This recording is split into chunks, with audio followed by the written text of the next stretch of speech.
The Ontario Health Coalition has taken the province to court regarding a recently passed bill that has already seen thousands of senior patients transferred from hospitals to long-term care homes.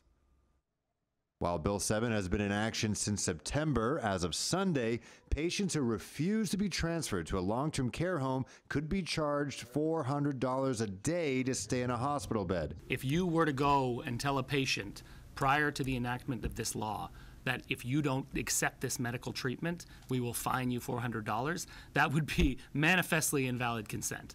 There's no way that would be viewed as valid consent. This law removes that requirement. The province says since its implementation, 2,420 patients in hospitals have been moved to long-term care homes. But the Ontario Health Coalition says the bill is simply pressuring seniors to go to LTCs not of their choosing and is unconstitutional. The group, with the NDP's help, is putting in a constitutional challenge against the bill. These are people who will likely never make it back to a long-term care home of their choosing. It's a place where they will die. If it's far away, they'll die away from their families. Bill 7 is designed to do one thing: to bully and intimidate older adults to leave hospital for long-term care homes they did not choose and would not choose. In question period, the Minister of Long-Term Care, Paul Calandra, was asked several times to repeal the bill. The government do the right thing and repeal Bill 7. The short answer is no. I don't think anybody would suggest that the right place for somebody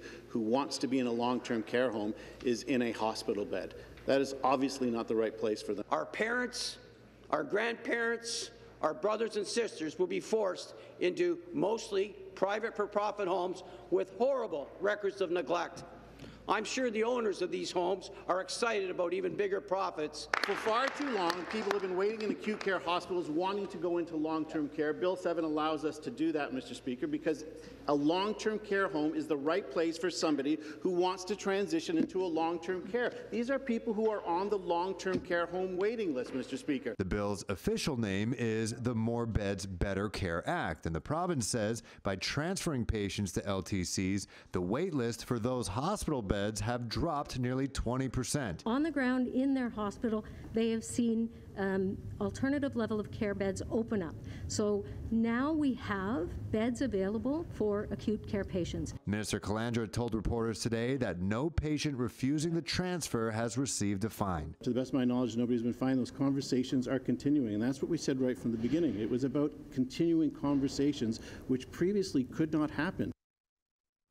The Ontario Health Coalition looking to raise $500,000 to pursue this challenge.